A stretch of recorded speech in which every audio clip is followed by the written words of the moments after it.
私そう埼玉なんで全然来れなくて。埼玉からですって。埼玉。はい。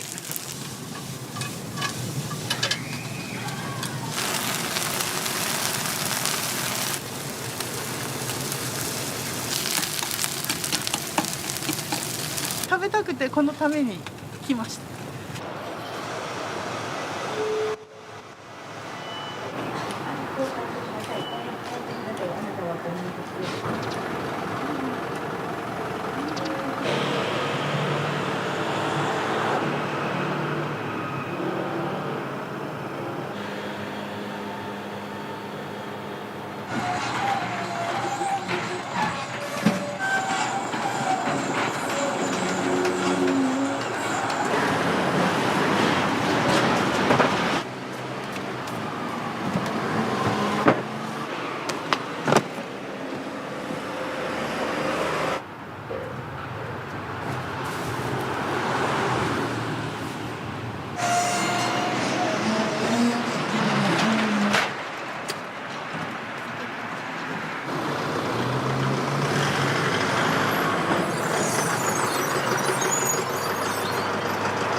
着きました。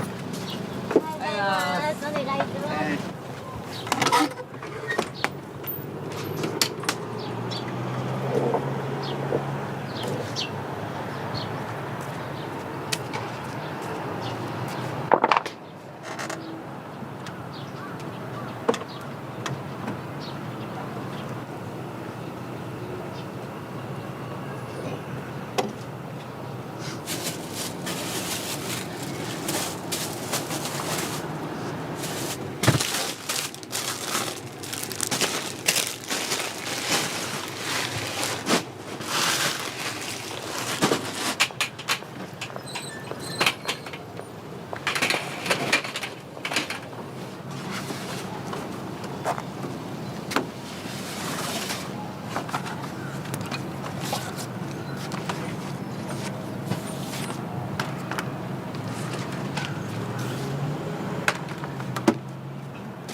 だったらもうシャッターね開けたらすぐ営業できるんですけど、まあ、店舗のものから出すところからなので、あと運転とだからめっちゃ大変ですね、キッチンカーは。だけどその分人がいるところに移動できるし、商材を変えれるんですよね。別にたこ焼きじゃなくたっていいんで、店舗持ったらね絶対それじゃないといけないですけど、移動できるのとメニュー変えれるのがすごい最大のいいとこですよね、キッチン。あ、一緒にあった。ありがとうございます。そう、撮りました。撮ったよ。ありがとうございます。あ、インスタで多分上がるんで、1位2位3位で多分皆さんやっぱね、キッチンカーやってると注目度はそこは誰が取るんだとかって、キッチンカーのやっぱ頂点なんで、4連覇ってすごいプレッシャーでではずっとね取り続けないといけないという確かに。謎のプレッシャーがあって。毎回その同じもので勝負してるんですか？うちはたこ焼きがやっぱりね、もう目玉というか、うちたこ焼きこだわってるので、そうですね、毎回たこ焼きですね。選ばれしものの中で競うので、主催者さんもいいキッチンカーを選んで、応募者数もえぐいらしくて、そこから選ばれるのもすごいことで、なのでしっかりしてます。天候はそんなに汚れないんで、そのまま焼くんですけど。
焼けてるよ。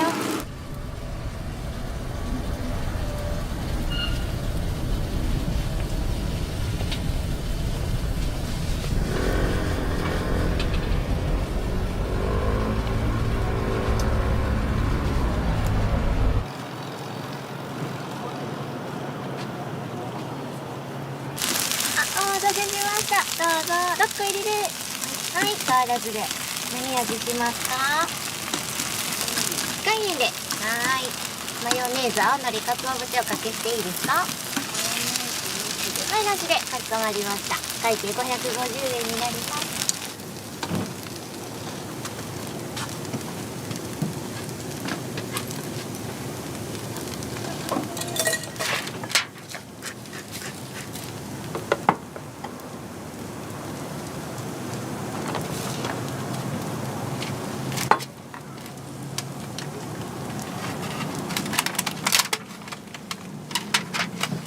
待っていただいてありがとうございます。ありがとうございます。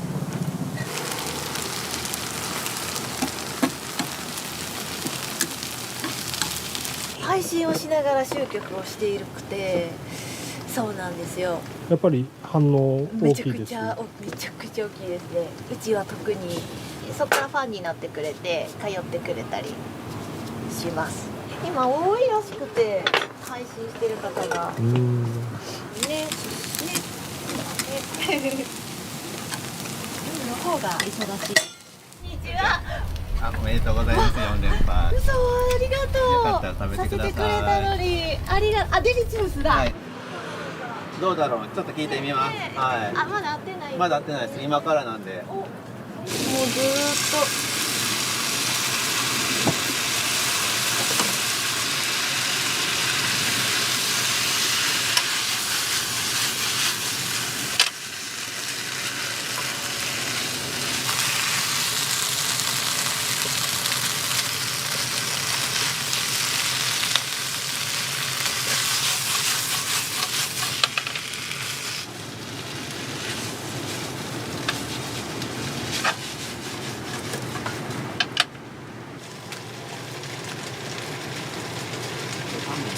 そうなんですよ。もうなんか本当風邪ひきやすい。そうなんですよ。海油断して風邪ひくんですよ。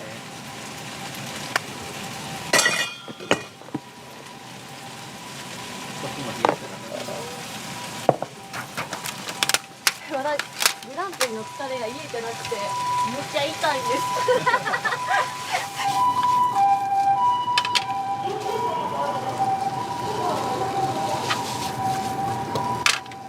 あ、言ってましたね。なんか息子出て行ったわって言うて。2月かも。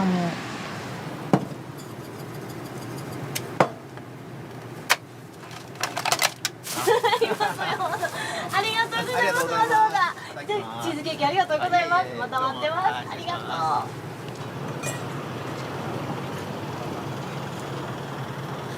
はい、ありがとうございます。以上でいいですか？はい。700円です。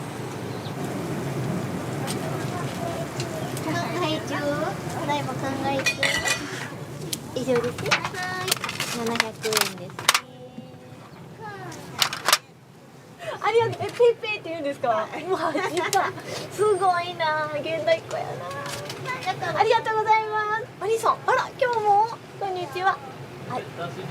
あ、はい、いつも通りでありがとうございます。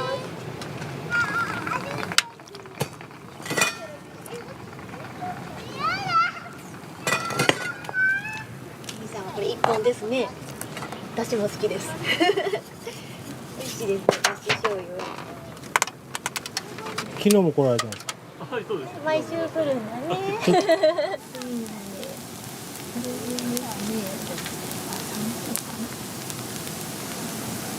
お店の創業はいつからっていうの？店舗ですよね。店舗の方は2019年4月なので、もうすぐ7周年になりますね。で、キッチンカーをされ始めたのは先ほど2026年で4周年ですね。4周年。4年経ちました。本当に全部失ったんですよね。全部失って、離婚もしてで仕事を始めてで腰が悪くなってヘルニアになったんですよね。その仕事をしてたらで1年ぐらいずっと動けなくてで再開したんですけどやっぱり痛くてできなくてでもう今の仕事もできないなってなった時に最後のねチャンスやと思って何がやりたいんかをずっとこの暇な間考えてたらってたこ焼き屋さんやりたかったよなってなってでどんどんその気持ちが強くなってそしたら周りに話すと周りも絶対いけるからやりって言って絶対成功するってってずっと背中を押されてでがんにもなったんですよね。その時にで再発かもって言われててで病気にもなってヘルニアにもなって働けなくなってでやっぱ自分のやりたい一生に一度の人生なので自分のやりたいことをやった方がいいって思ったんですよその時に。今店舗は息子がはい息子さんは82 550円です。今食べますか？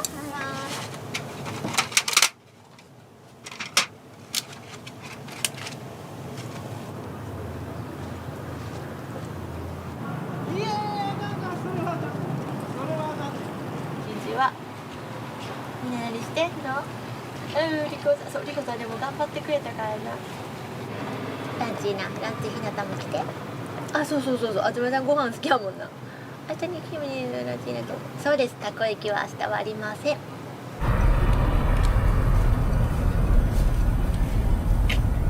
いやずっとはい。TikTok で見ててそうなんですか。インスタもフォローしてるんですけど、リスナーさん。私そう埼玉なんで全然来れなくて。今食べますか？はい、食べます。はい。埼玉からですって。埼玉。はい。TikTok ってずっといつも見てるので TikTok をもう食べたくてほら普通のたこ焼きと違うから食べたくて来ました。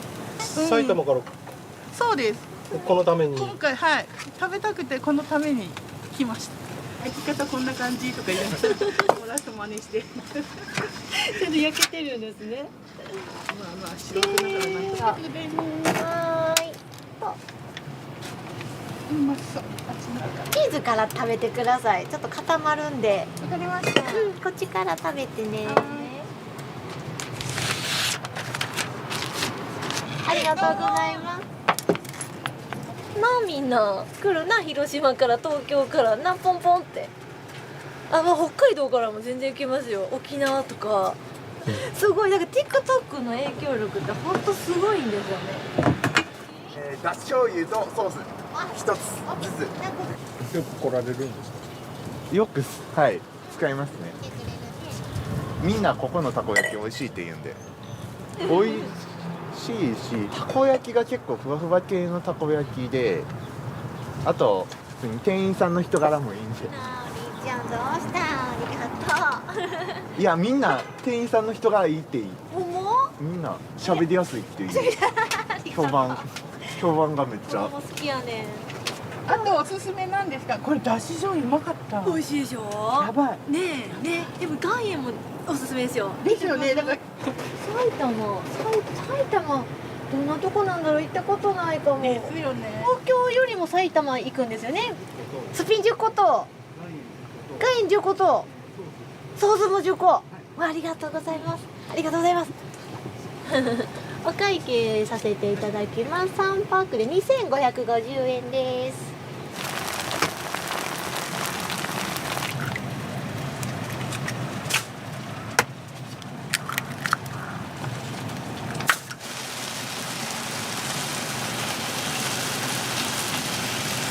年配の方向けにこう最初そこが始まりだったんだけど、でも今ほら小さいお子さん連れてるママ今が一番若いんで。お会計やってる。いいですよ。お会計ね、2050円です。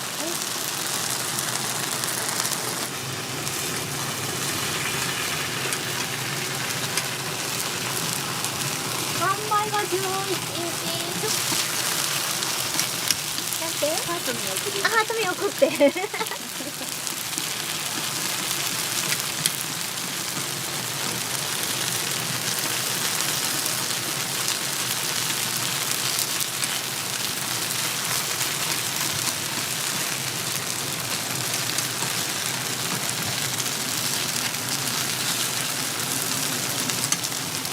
そう、出ていいなって思っちゃう。みたいですね、遠くからね。いろいろ毎月絶対来てくれる人だってね、いますしね。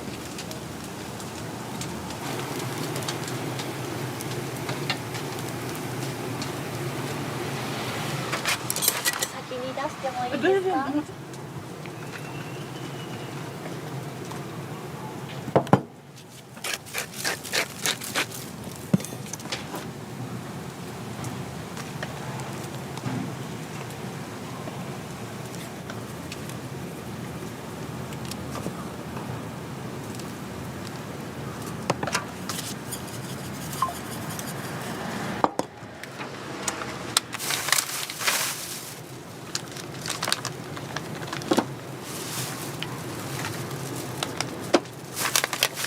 すいません、10個3パックお待たせしました。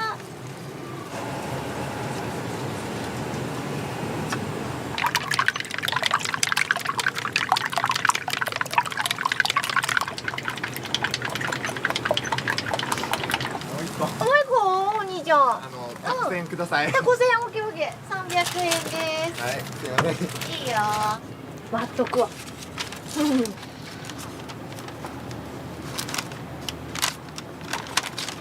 ありがとうございます。ごめんね。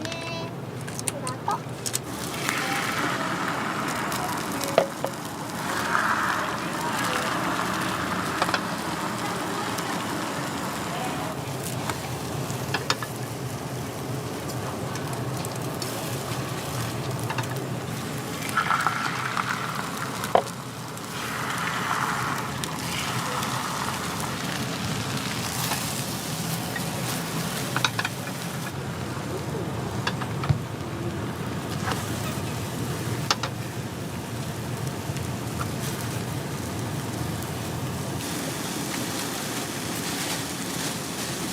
お手帰りで、はーい、700円です。いいですよ。マヨネーズ、青のり、鰹節大丈夫ですか？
べてみてください。なんか店舗でもね、好評だっただし巻きです。ですよね、だし巻きね。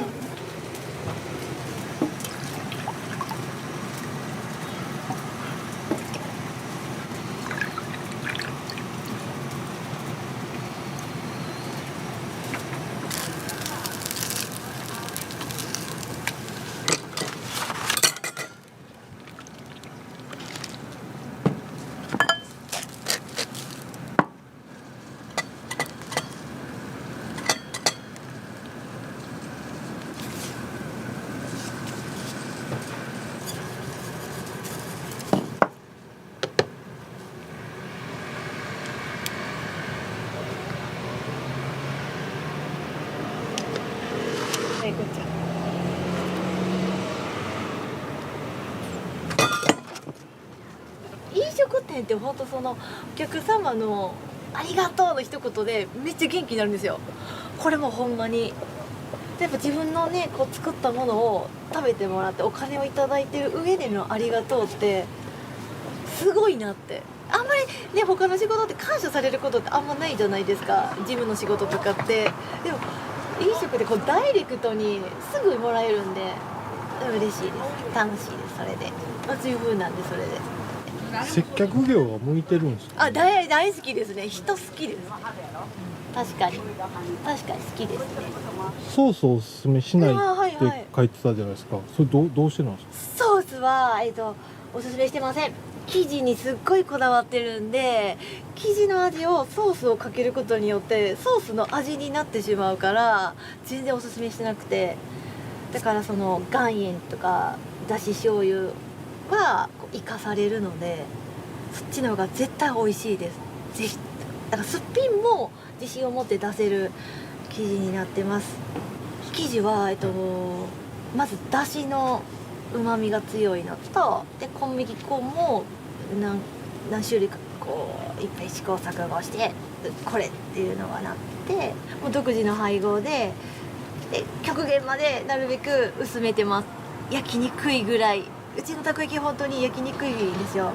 でもその代わりゴチってならなくて、こうカリッとトロッとなるのが特徴です。でだしの旨味がすっごい入ってるので、シンプルなんだけど美味しいです。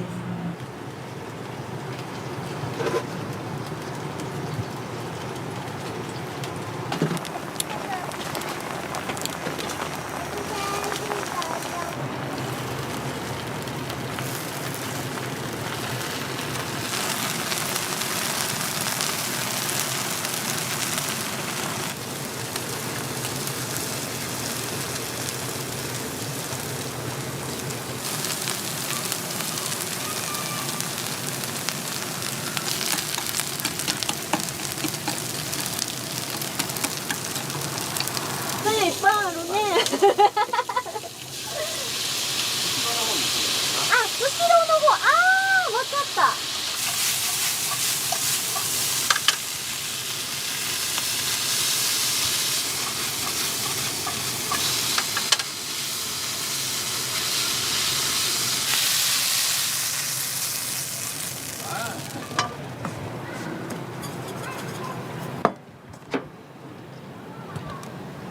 不要のね、たこ焼きがはいはいはい。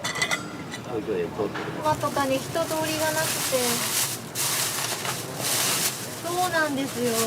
もうずっとここで泊まろうかな。ありがとうございます。ありがとう。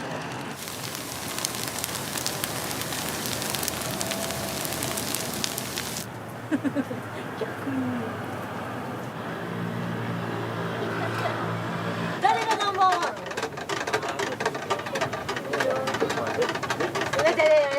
どれぐらい前から来られてるんですか？ここ来た当初ですからもう3年4年ぐらいになるかなっていうところですね。たまたまちょっとこっちに引っ越して、こっちの方にたまたま来たらもうこういう感じでなんか美味しそうやなっていうところで来ましたね。なんか他のところとなんか違うな、めちゃくちゃ美味しいなっていうの感じでしたね。温かく迎えてくれるっていうところですかね。はい、うまいですやっぱり。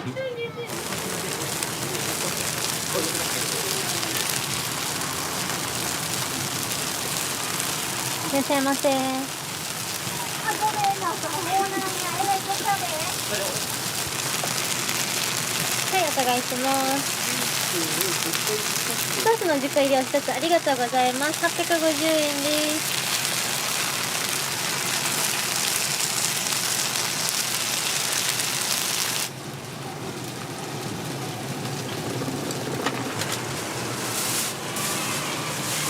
はい、お待たせいたしました。ありがとうございます。お気をつけて。ありがとうございます。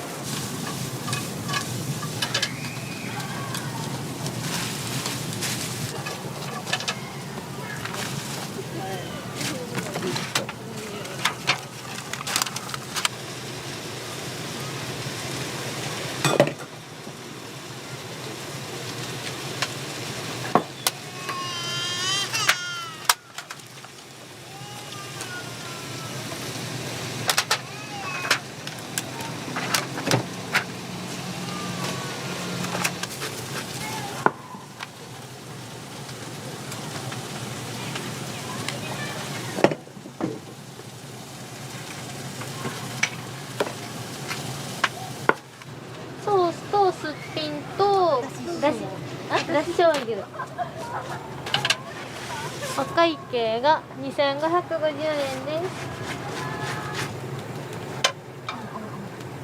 なんか家が近くてなんか美味しいからよく家族で食べてます。すっぴんが珍しくてすごい美味しいから、弟とかもソースが嫌いとかそういう人でも食べれるから好きです。ありがとうございます。ありがとうございます。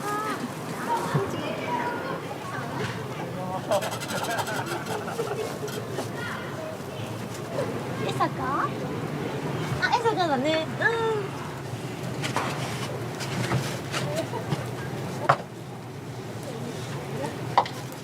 いや、もうね、この子が引退するからね。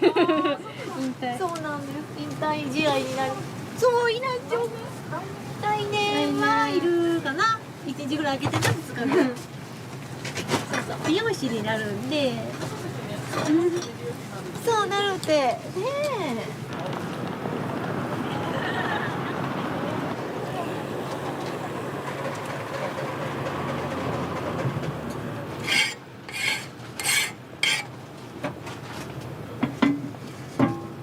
ありがとうございました。ゆうやさんも来てくれた。見た？バードさん。バードさん内ギブやった。マー君も内ギブ。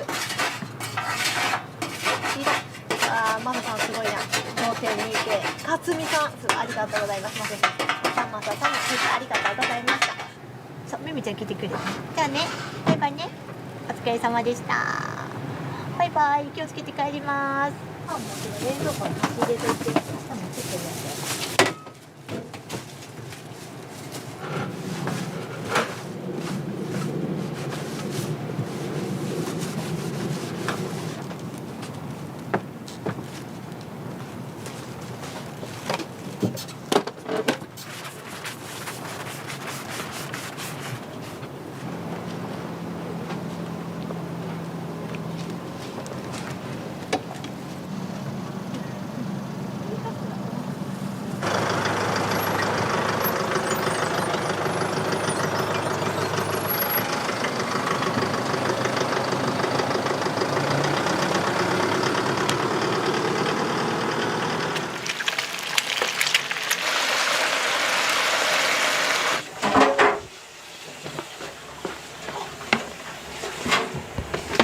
最高じゃないですか。お腹いっぱいになりました。めっちゃありました。食べてた油のね、こうとろけるところもあれば、ね、肉質がしっかりしてるところもあって。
大体10キロです。あ、10キロ。夜に営業終了してからまた10キロ炊いたりとか。はい。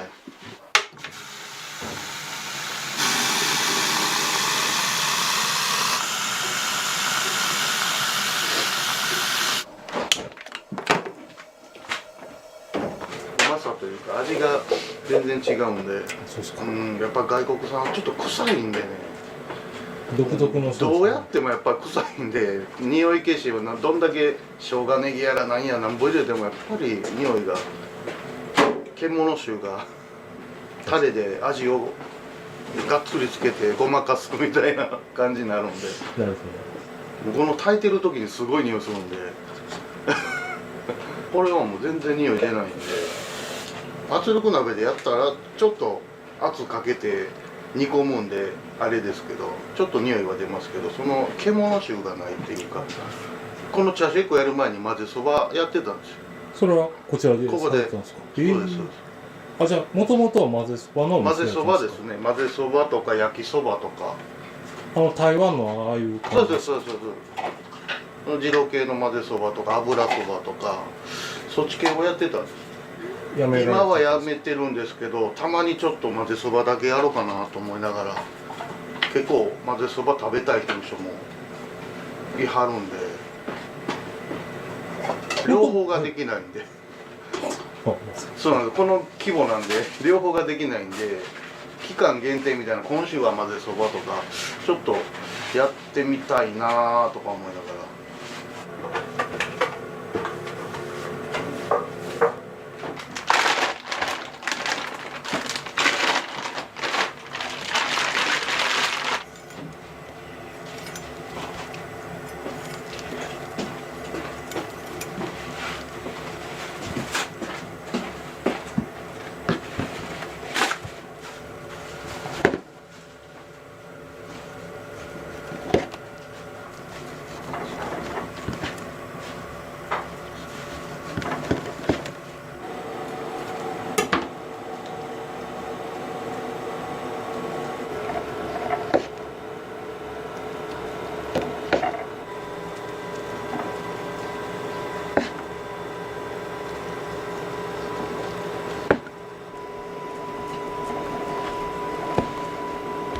煮豚っていう風になってるでしょ。だから角煮っぽいとこがやっぱり多いと思うんですよ。これは部位でいうと、うちはね腕なんですよ。外国産の腕やったら脂身がなくてパサパサすぎて食べれないんですよ。国産でも全部が OK じゃなくて、これミライトンっていうブランド豚なんですけど、これはすごいしっとりしてて脂身も乗ってる状態の腕なんですよね。あんまりこういう状態の腕ってないんですよ。結構二郎系ラーメンのお店とかで腕肉を炊いてホロホロにして出してるんですけど、繊維質というかパサパサがちょっとやっぱり強いっていう、繊維がボロボロほぐれるっていうのが腕肉の特徴なんですけど、国産でこのブランド豚はそれがないんですよ。全然繊維がバラバラならないんで、ちょうど脂も程よく乗ってるんで、最初僕も豚バラをずっと国産の鹿児島産の豚バラ使ってたんですけど、それは好きな人も好きで若い人とか全然 OK なんですけど、ちょっとやっぱりある程度食べたら胸焼けするっていうのがあったんで、今やったら軽く食べれる方が多いですね。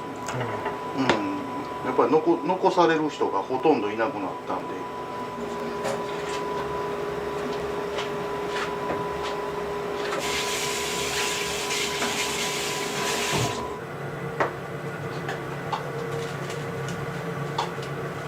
もともとはこのお店こちらでされる前は何をされてらっしゃる8年ぐらい前ぐらいに丼屋、肉丼ですね、豚丼をメインで、あとまあいろいろハラミ丼とか丼屋さんですね。それどちらでですか？生野です。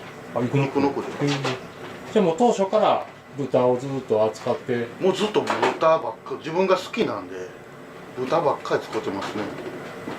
牛がちょっと調理苦手なんですよ。ちょっとあんまりよくわかんないんで、豚と鶏がメインですね、大体ずっと。もう全部独学なんですよ。あ、そうですか。何もしたことないんですよ。丼屋にしても何しても豚丼なんてやったこともないし。飲食始められるそのきっかけっていうのは何やったんですか？ちょっとだけ10年ぐらい前ですね、ちょっと知り合いのお店でカレー屋さん、上等カレーでちょっとだけ働かしてもらって、それだけなんです。何なのか自分でも分かんないんですよ。飲食は自分で作って食べるのは好きやったんですけど、店するとは思ってばなかったんですけど、なんか店になりましたね。分かんないですけど、何も知らなかったんで、もうお米の炊き方もガス窯の使い方とかも一切知らなかったんで、玄米で仕入れてるんで。あ、そうですか。はい。あ、じゃあかなりこう美味しいご飯食べれそうですよ。そうです。これはもう田舎の淡路島で親戚に言うて持って帰ってきたんですよ。トラックじゃ車の後ろに400キロ500キロ積んで帰ってご出身がそしたらその淡路島？いや、母方の地元が淡路島。あそこら辺の田舎の人ってお米ってお米屋さんで買わないんで、農家さんで買うんで、農家さん教えてもらって全部してもらったんですけど、去年のほんま 1.8 倍とか。やっぱそうです。今年はえぐいね。しかもご飯あれですよね、大盛り無料でできたりするんですよね。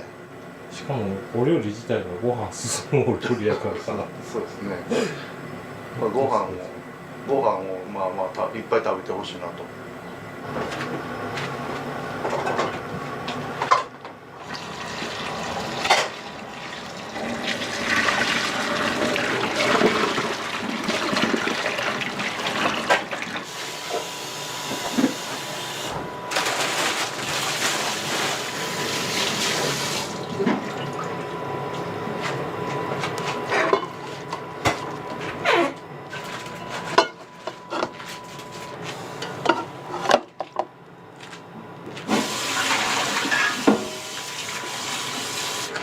うちも年齢層うち高いんですよ。なぜかわかんないですけど、このお店多分若いと思うんですけど、普通に70代の人とかペロッと食べてるから平均多分50ぐらいやろな。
なんか2人とも少ないのがあんまり好きじゃないんで、何でもだから何でも多くなっていくんですよね。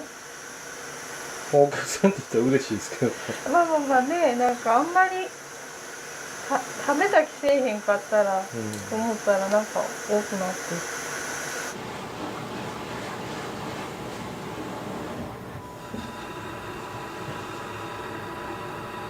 チャーシューエッグされるきっかけっていうのは何かあったんですか？その混ぜそば屋の時にそのチャーシュー炊いて入れてたんですけど、チャーシューが美味しいって結構言われて、チャーシューだけ売ってくれとかとかあったんで、でチャーシューエッグっていうのがその今治で、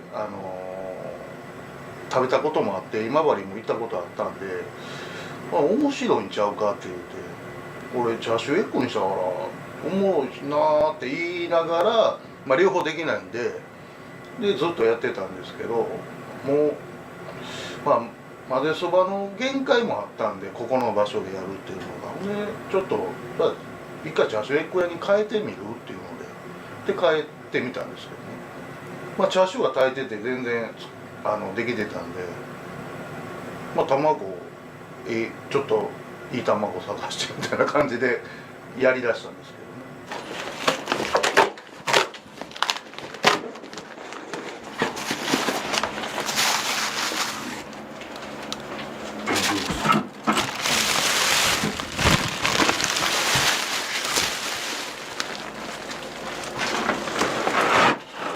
もうこんなスタンプもろてるんですよ。もう今日で。そうそうそう。これで。これ何がどうなるんですか。これ貯まったらなんか値引き、これ達成で500円引きの。大きいですよね。もうだいぶ来てますよ。結構混んでるからね、ここ。もう行列できてます。3日に帰りました。ずっと並んでた。もうこれですわ。チャーシューエッグ。これちゃっかりご飯をもらう。これ漫画盛りやけど100円で特盛り。特盛りもできるんですか。100円で大盛りまでなんか無料って書いとったり、ほんで特盛りやって100円で600グラムぐらい。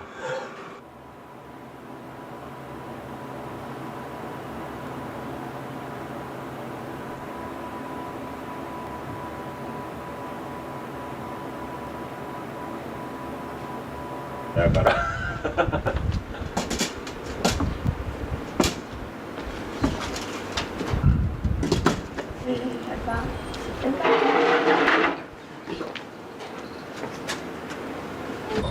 僕はもうダブルいきますわ。いつものあれトップです。で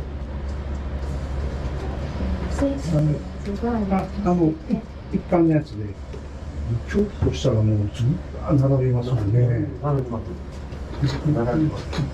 この間初めて知ったんですけど、出たらもうめっちゃ並んであったから、僕もネットで見てたんですけど、好きとかのおかげで、この間初めてやったらその点ね。名前ことで忘れた。自家製ダレ一つ。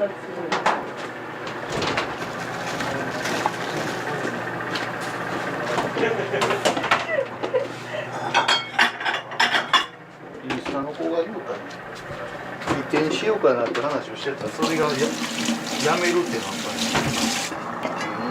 すぐにはとは思ってるんですけどね。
いらっしゃいませ。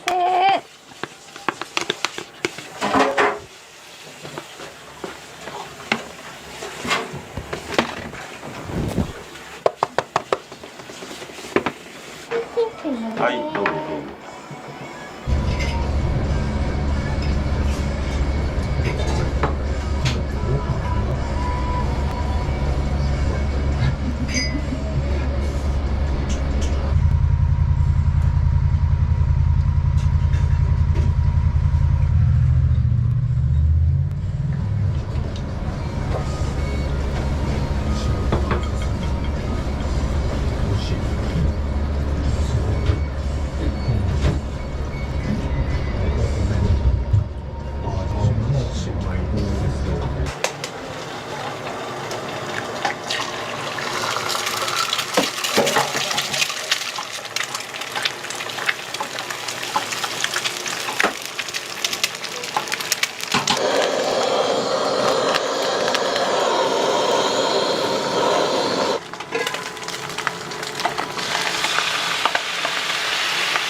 タレ美味しいっすよ。うん。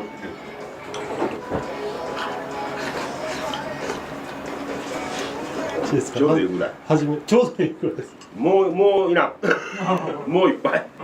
うん。腹いっぱい。わかりました。また来ます。ありがとうございます。どうもありがとう。ごちそうさんです。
ありがとうございます。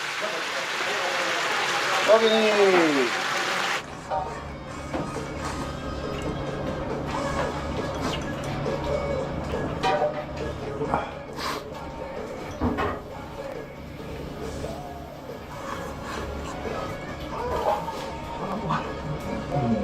ラーメン屋さんとか。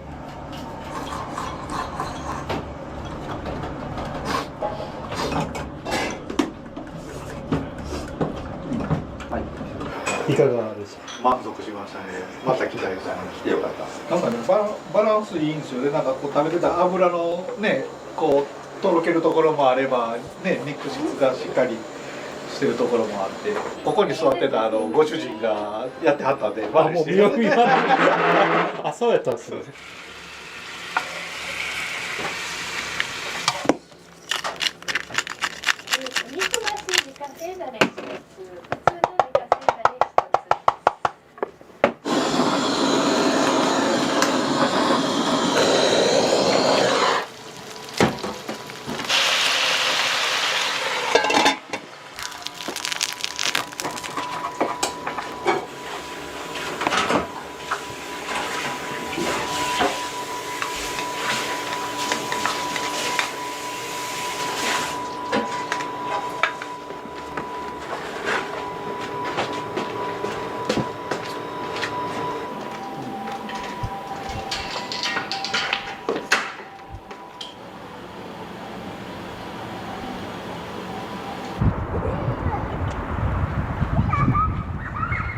本席はまた肉を使うんですね。肉は肩ロース。これは鹿児島産の国産豚。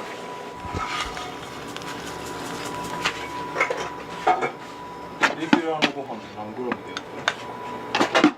で？レギュラー、あ、これですか？ダブルです。で、ご飯が特に。はい。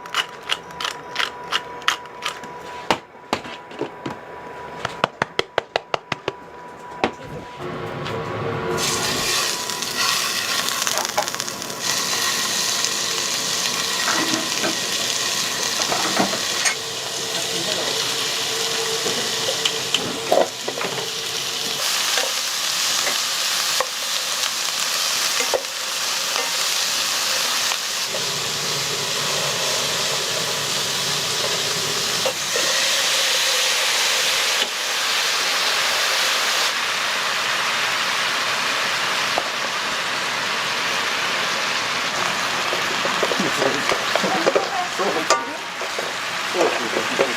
トンテキ四日市のトンテキなんで、一応名古屋とかあっちで使われてるソース。いや、トンテキは四日市トンテキ。そういうのがあるんですか。はい。うちはもう四日市トンテキ。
お店のそのお名前のね、そのまあチャーシューエッグはすごくわかるんですけど、亀吉っていうのはうちのじいちゃん。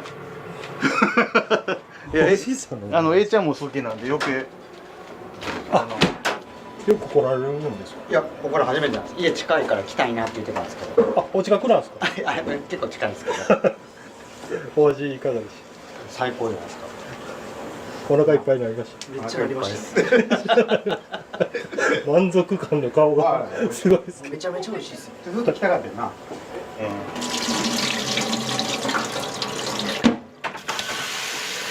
れ若い人来ないでしょ。なんでこういう住宅街でご商売始められたのかが謎で。ああ、するつもりやったらそこそこやっぱり広い家買うてたと思うんですよ。下がもう店になってるような店舗ね、それが全然なかったんで、ね、働くのもできへんし、よそ勤めも無理なんで、まあもうね、下でやる話しゃあないかなみたいな。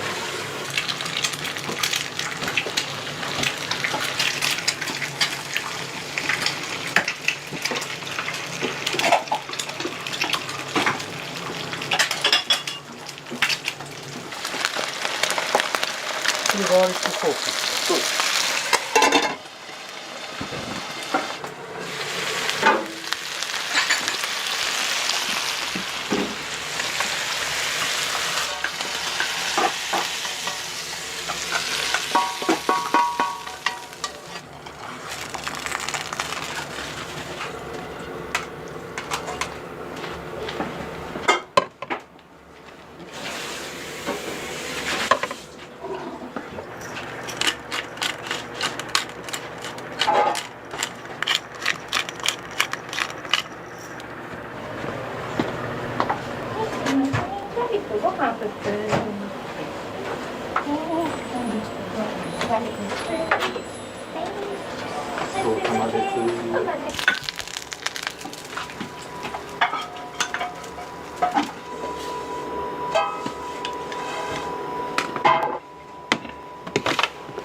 大体だから昼忙しい時やったら4升とか4升半ぐらい。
串をやってる時に作ったタレで焼き鳥豚串がちょっと当たり大阪弱いんで焼き鳥に変えて焼き鳥の時にもこのタレつけて焼いてで豚丼とかの丼屋さんやってる時もこのタレでかけて焼いてほんで混ぜそばもこのタレでベースで混ぜそば混ぜてこれ何でも使えるから肉には絶対合うし豚は基本絶対に合う鶏と肝焼く時とかでも全然これで大丈夫だからほんまこのタレ売りたいねんけど高菜も売ってくれっていう人もいるしありがとうございます。はい、ありがとうございます。ありがとうございます。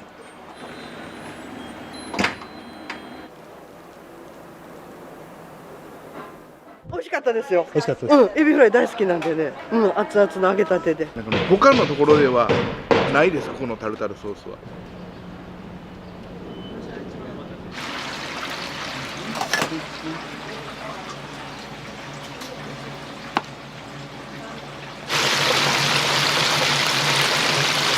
唐揚げのサクサクした食感とタレが美味しいんですよ。もうめっちゃ進みます。もう何杯も食べちゃいたくなるぐらいめっちゃ美味しいです。洋食は呼吸と一緒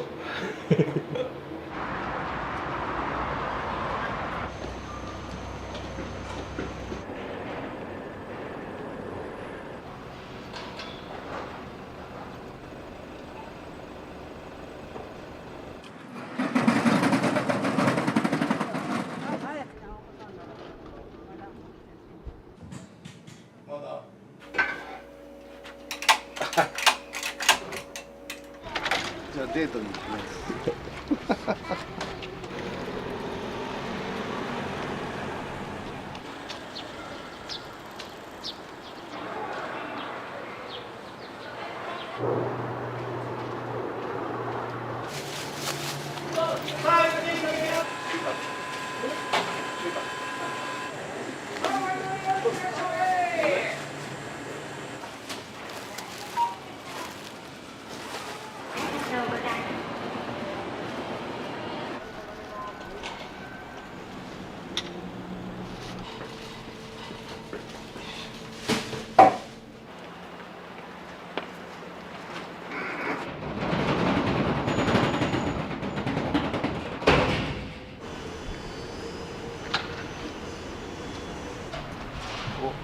多い時やったら次の角まで並んでますセブンイレブンの人が購買台なんてどこですかって聞かれすぎて自動ドアが開くたびに購買台はどこですかって聞いたら「あ、こちらです」って言いすぎて開いた瞬間「あちらです」って言って普通に買いに来た人が「やっちゃいます」すごいめっちゃ取れるめちゃくちゃ楽しい掃除が楽しくなるこれ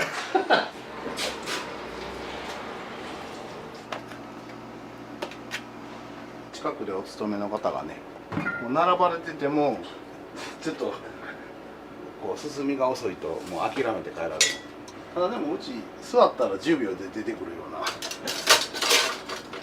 まあ心がけてますんで注文あの辺から聞いてあの人がそろそろ入ってくるなっていう頃にこう仕上げるぐらい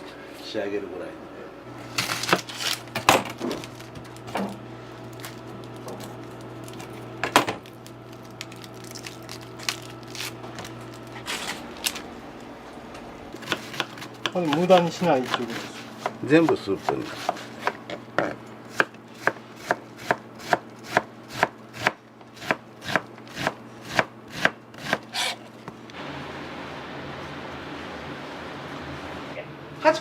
8個ぐらいだったら全然大丈夫ですよ何しましょう。ちょっとまだメニュー決まってないんですけど、多分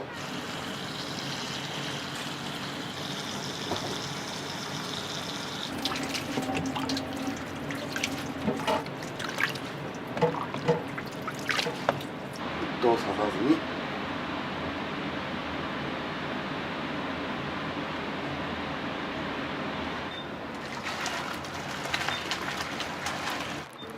お店の創業自体は何年になるんですか2012やったかな。でそうね、わざわざこう羽織ってこうかしこまったその洋食屋さんでなくね、普通に気軽に入れるようなこうダイナーって、アメリカの車両電車を改造して作った簡易な食堂のことを言うんですが、それぐらいこう購買町に気軽な食堂を作ろういうので名前をこう購買町。天満宮菅原の道真さんがこう祀られてますけども、菅原の道真さんが大変購買が好きやったらしくて、明治生まれやったんですけども、はい、大阪に呼ばれて、大阪に洋食がない頃、1933年ですね、大阪に呼ばれて。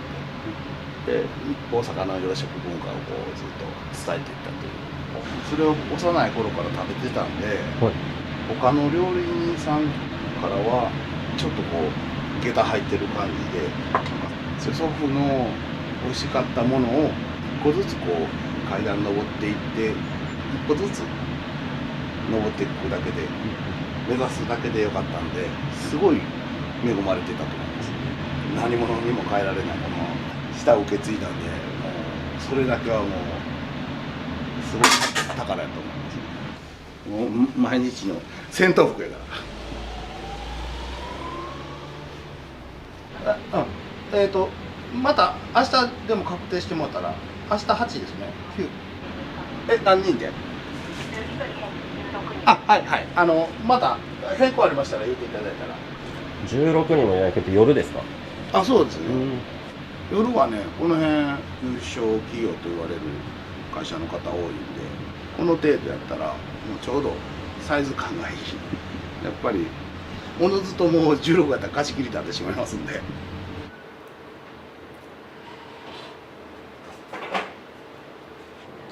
いや全然うちは1時とかでもいい。そうですか。はい。11時半頃にしましょう。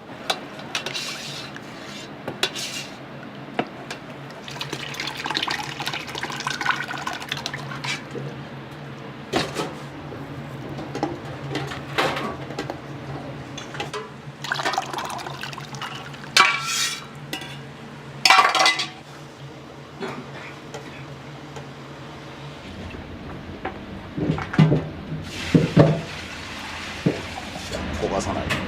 ずっとかき混ぜて練って寝れば美しい照りのある美しいソースになる。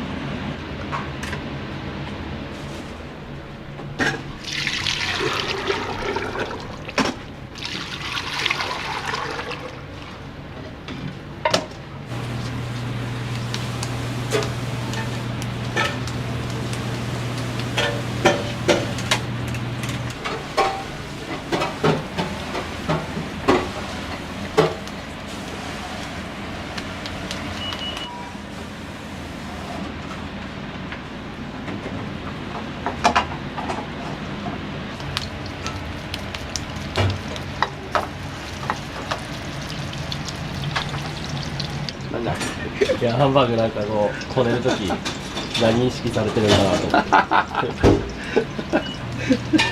素材選びからこうずっと仕込みから全部こう階段登っていく感じなんで、一歩も階段を踏み外さずに頂上へ行く感じです。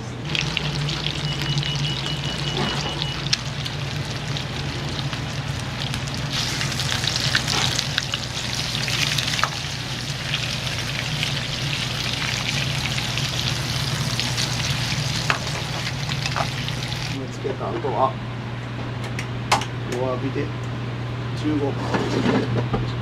いやほんまでもその席みんなしてるもんね。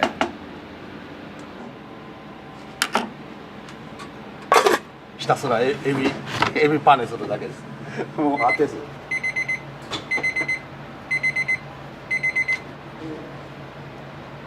まっすぐピンと。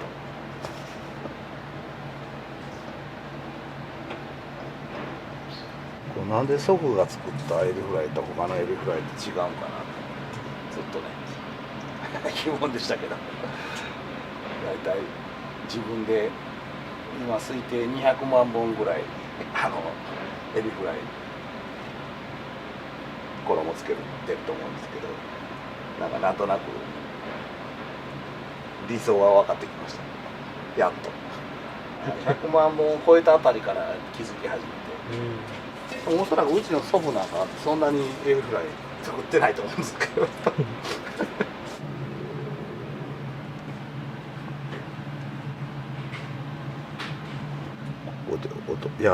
シャワシャワのところで落として、ちょっと固めのところで形を作って、封じ込めた後、パン粉でパン粉を包む。パン粉でパン粉を均一に。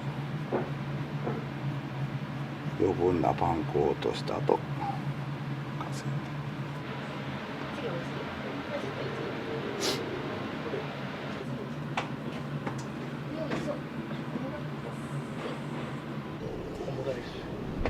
単品そうね。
めっちゃ美味しそう。美味しそう。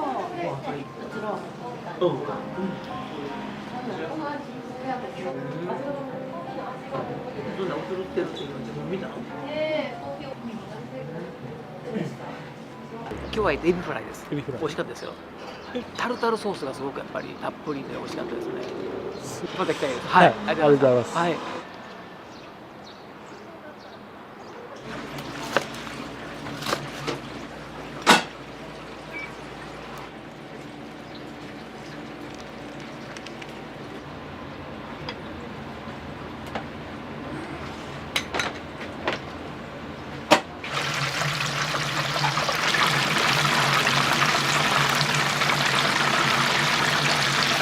まだ満席でこのカキがこれが出た後か。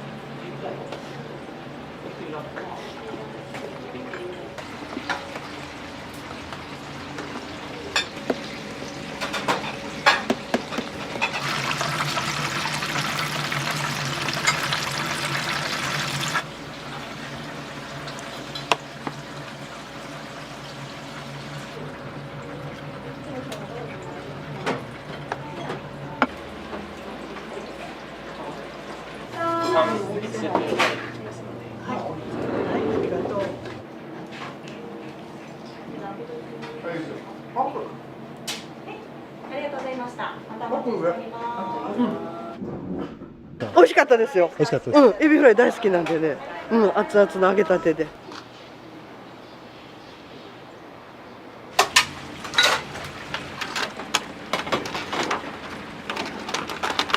ありがとうございます。またお待ちしております。ありがとうございます。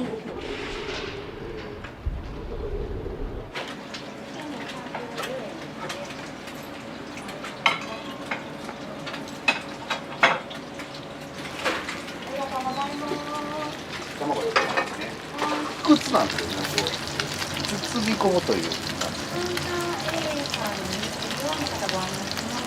エビはね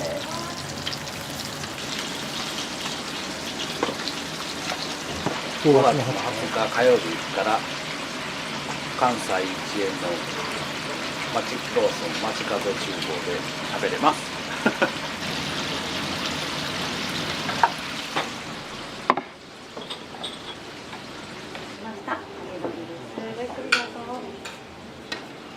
やっぱり揚げ鶏の唐揚げのサクサクした食感とタレが美味しいんですよ。ちょっとなんか甘酸っぱいというかネギの甘酸っぱい感じのタレがすごいマッチしててめちゃめちゃ美味しいんです。もうめっちゃ進みます。もう何杯も食べちゃいたくなるぐらいめっちゃ美味しいです。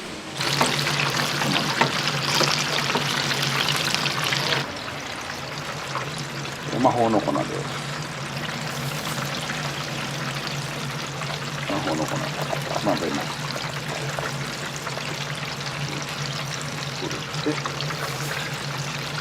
で自分のやりたいことをね子供の頃自分が美味しかったものを皆さんにこんなん美味しいでしょという共感ですかね、共感していただきたいでそれをやり始めたのが30前ぐらいね、飲食店し始めてでそこからずっとゲリラで来る。わかんないです。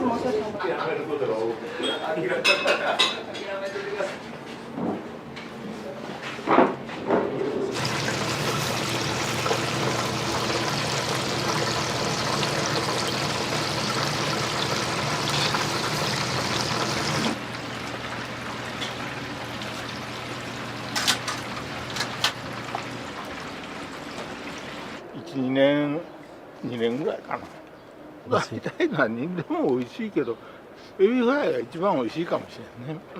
毎日違うのが出てくるからここのメニューほとんど全部食べる。最高です。揚げ鶏です。こだわり定食です。はい。また来ます。待ってください。はい、ありがとうございます。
これマカロニ乗ってないとね。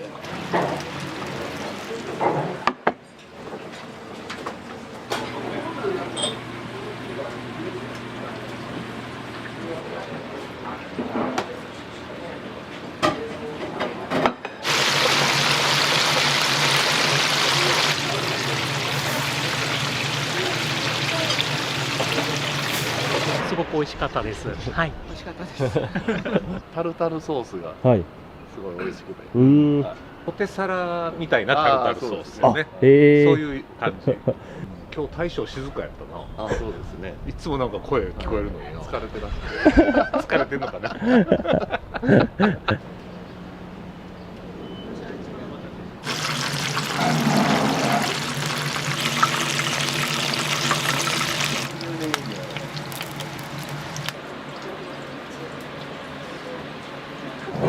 りがとうございます。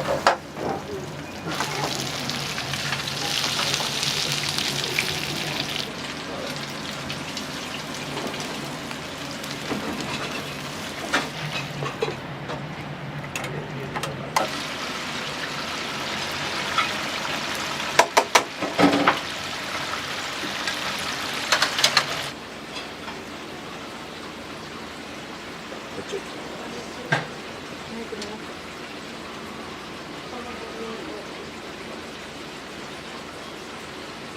お待たせいたしました。ありがとうございます。ハンバーグですね。お願いします。外までやってそう。まだありません。お願いします。ありがとうございます。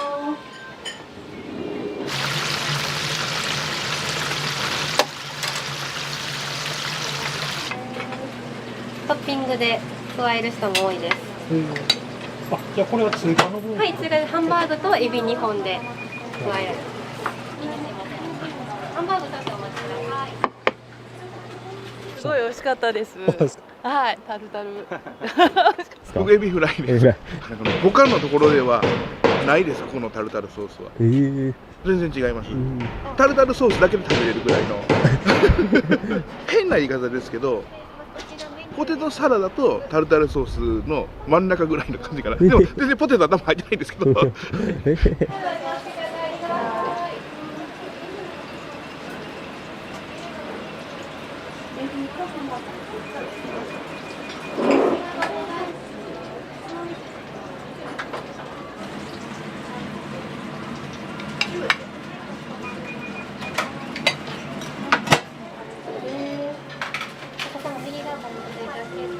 揚げ鶏のネギソースだけでございます。めっちゃ見てる。バイバイしてよ。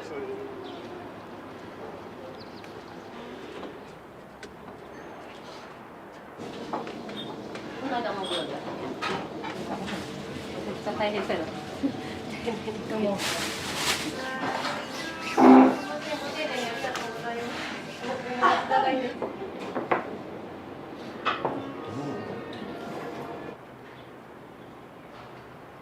マスター美味しかったです。長らくお待たせしました。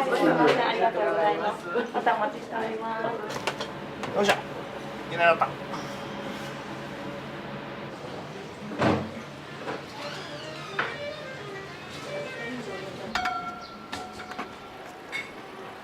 西日が。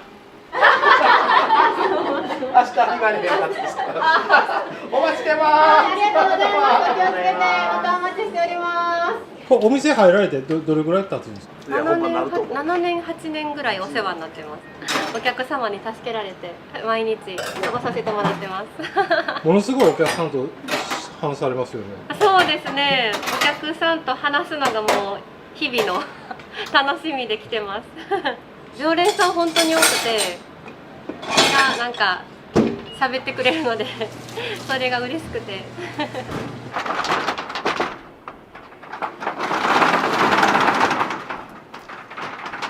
大阪にその洋食文化がない1933年なんでまだみんなね、はい、電気も冷蔵庫もないような時、このメニューを見てもらったら生ビール60銭ぐらい換算したら今2500円とかそれぐらいらしいです。当時冷蔵庫がない時代にこの生ビールをどうやって生で提供してたのか、フォント自体がこれおしゃれなんですけど、この祖父が料理教室やってた時の生徒さんがうちの祖父の料理教室通ってました言って来られたことありました。なんかこうほのぼのとしましたね。学生が終わってすぐ一回会計事務所に入って、そこから大きい会計事務所にこう譲り渡されるというか、もう本当大阪でも有数の会計事務所に修行させてもらいました、朝始発から終電までまたそういう時代最後の時代でしたね。おかげでもうすぐに仕事を覚えさせてもらって、もうおかげであの時があるから今があるみたいな感じですね。洋食は呼吸と一緒風でなくなった時から見える景色が変わってきた。酒も飲めへん、タバコも吸えへん、博打もせえへん、女遊びもせえへんし、歌も歌えへんし、もう生きてて何が楽しいねんって90なんぼの祖父に言われました